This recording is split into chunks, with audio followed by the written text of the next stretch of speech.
To lesson 7, boundary setting benefits. How to be a top dog and do it like a boss. The mindset affirmation for this lesson is I have rights to set boundaries with myself as well as my team. To recap, lesson 6, we talked about value systems, and it is your choice. And I wanted to give you some different options of how you could create your own value systems if you don't already have one. Okay, so today's lesson, I wanted to talk about on a very basic level what boundary setting is, because you can go look it up online and there's tons of information. So I think just maybe historically, or just what I've always known of, I didn't know very much at all about self-defense, but I think I actually, that's what I associated with, but I didn't really know what it meant. And so when I learned physical self-defense, I actually learned it backwards. So I was learning the physical, but I felt like I lacked the words. And then when I started exploring more on verbal assertiveness, it came back to verbal assertiveness, and then boundary setting was used with that. Then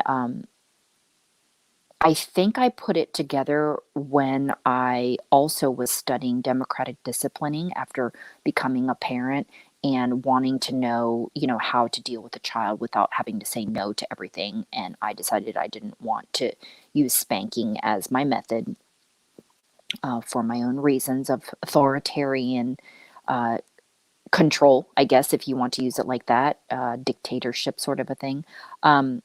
So getting back to this, I started studying. I'm going to plug him right now because he is one of the biggest influences also of my life. And during that time, I was learning self-defense. His name is Richard Grannon, a Spartan life coach. He specializes in narcissistic abuse. He was also a bouncer slash doorman for a very long time, and he has a lot of experience with dealing with this in his personal life and the women that he dated. So I highly recommend you check him out.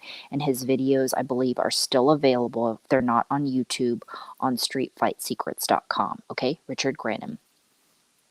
So boundary setting basics. So, like I said, not just for self-defense, parenting, and then any relationship that we have moving forward, friendship, platonic or romantic. If we only just knew how to talk like this in the beginning in a more compassionate way, can you imagine how evolved and how much better and how much easier things would be, right? And I'm definitely don't practice this all the time, and I'm not perfect, but at least I feel like I have the confidence and the skills I can do this. And I think I do it pretty well with new friends and new friends in my life that may come along.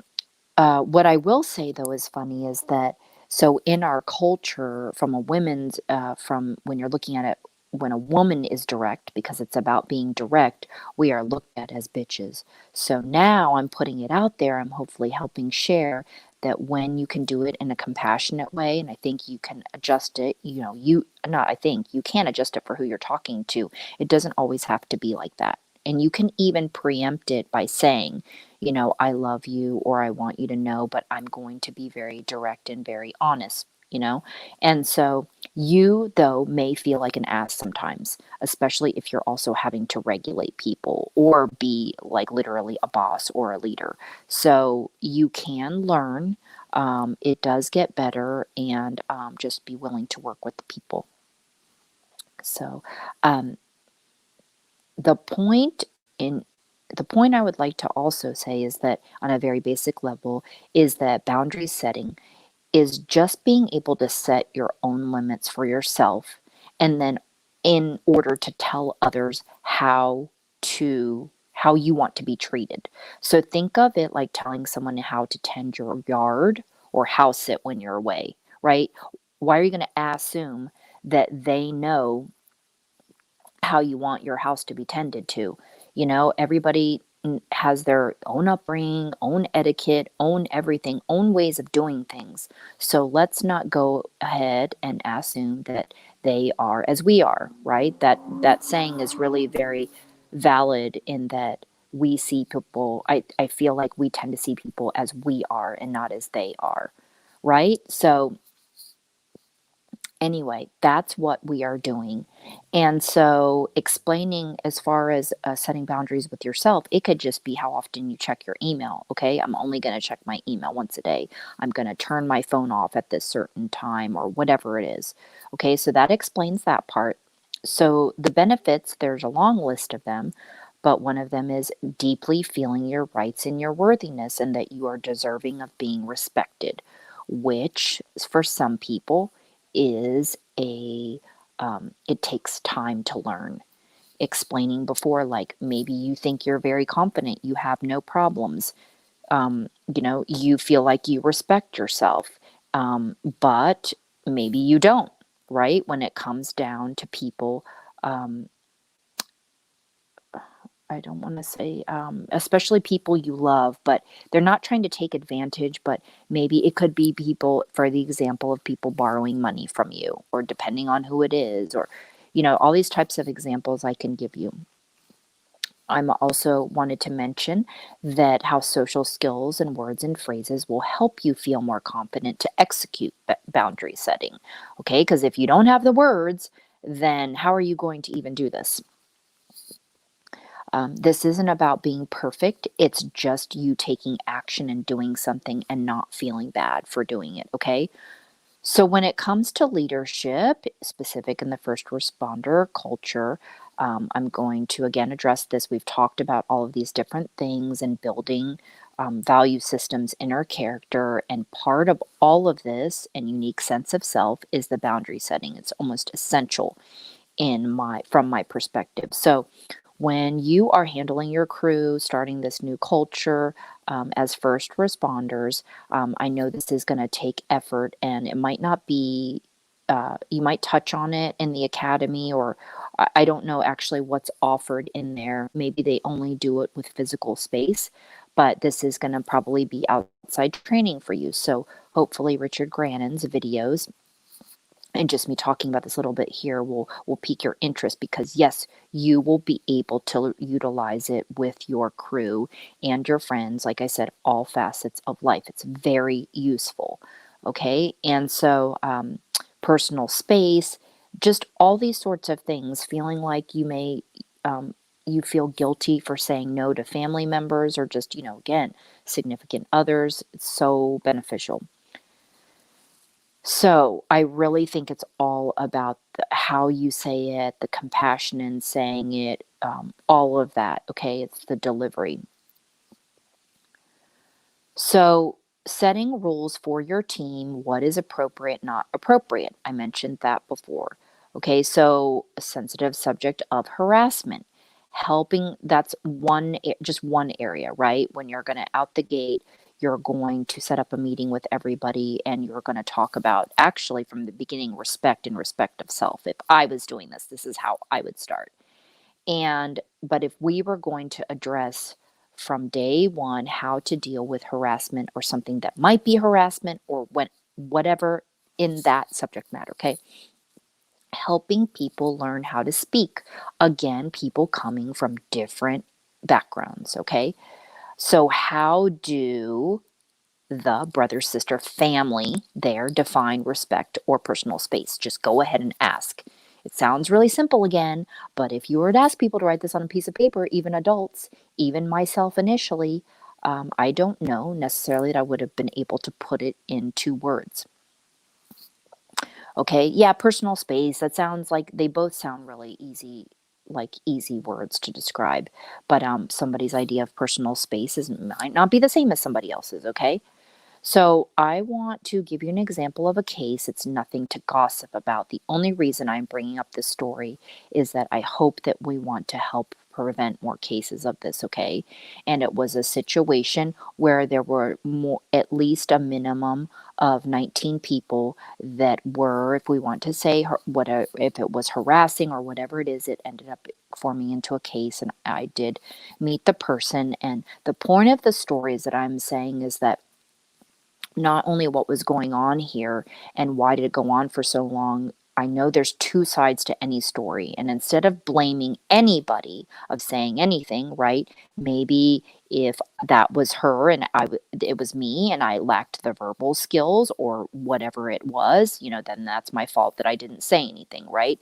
Maybe, and I didn't tell the person to stop. And then on the other end, maybe it's those dudes just thinking it's funny and just like it's not a big deal and they didn't think it was a big, just this whole thing. So, the most important thing in this story is that of protecting of brothers and sisters. And in this case in particular, when I asked her about the situation, what she was going through, and how it went on for a really long time, and the key thing here is that there was a language barrier. And so that's where the part is kind of like, well, even if she had the words, she couldn't do it. Or, I mean, don't ask me. I don't know how that works in as far as like her career goes, but that was a factor. So, what can we do differently in that situation? Being a bystander and watching these things going on, any age in life, and you see the person is not laughing, their body language, whatever it is that why isn't anybody doing anything?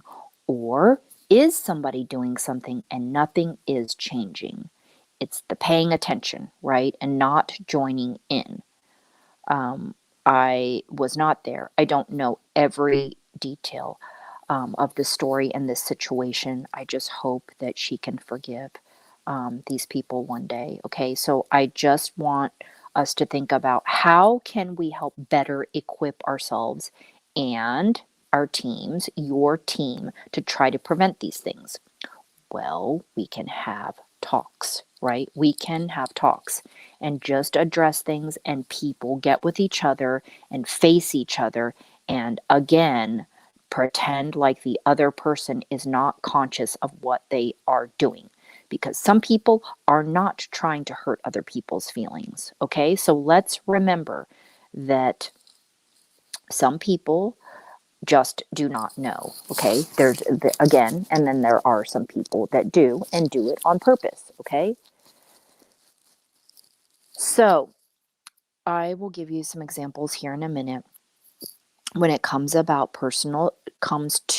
personal space, this can be modified to if you are speaking to a child or an adult.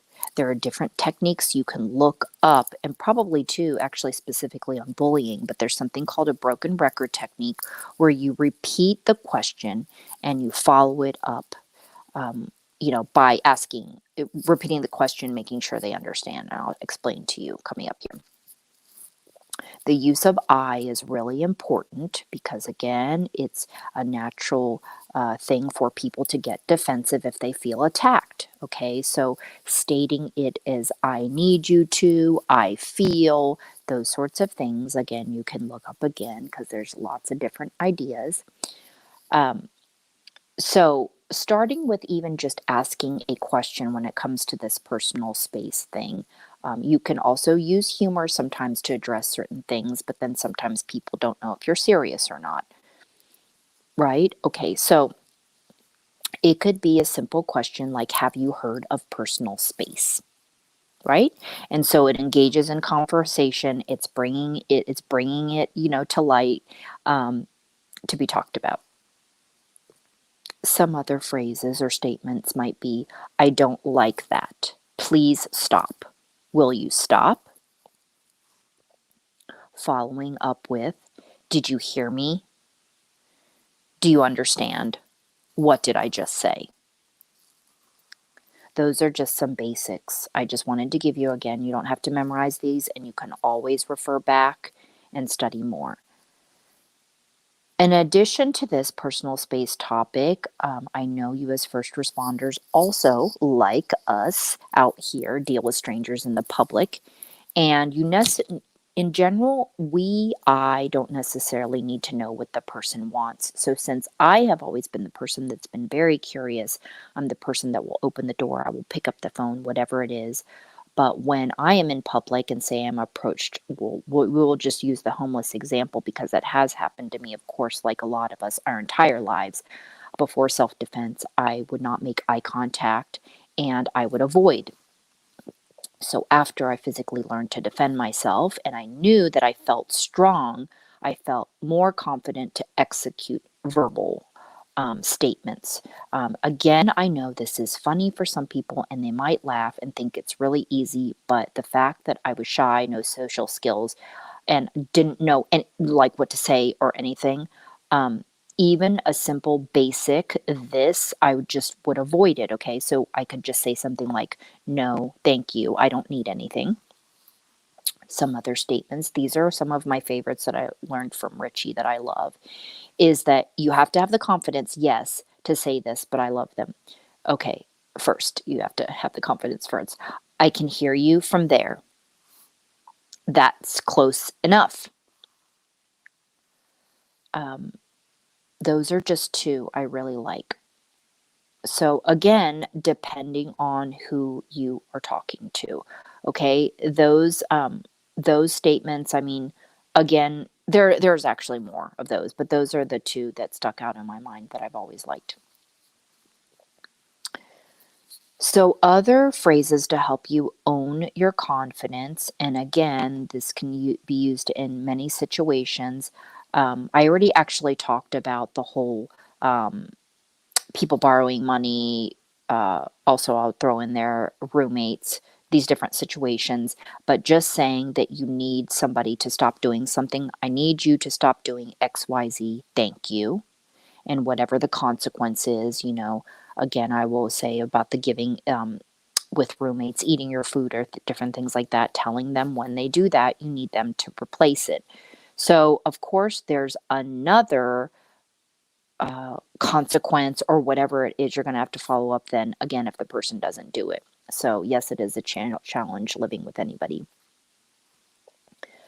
Putting deadlines on certain things, and anyway, you can, all those other life situations you can read about more and study about more, but this is on leadership, so I'm going to move on and say that I would like to end this episode by saying how important I feel learning about boundary setting is, and how much it can help you if you really get into it. Even if you really get into it, it can get fun. But on another level, don't feel overwhelmed that you have to learn all of these sorts of different phrases. Just learn it on a very basic level. And I think also, too, why it's been lost in the culture is that it really has been, I think, associated in self-defense specifically.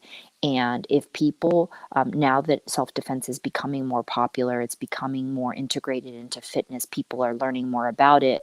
But then again, in my situation, I learned the physical and did not learn the verbal. So again, it's, I feel like in that, like, it's getting put on the wayside, and it really does help, I would tell you, at the beginning of a relationship. So I highly recommend it.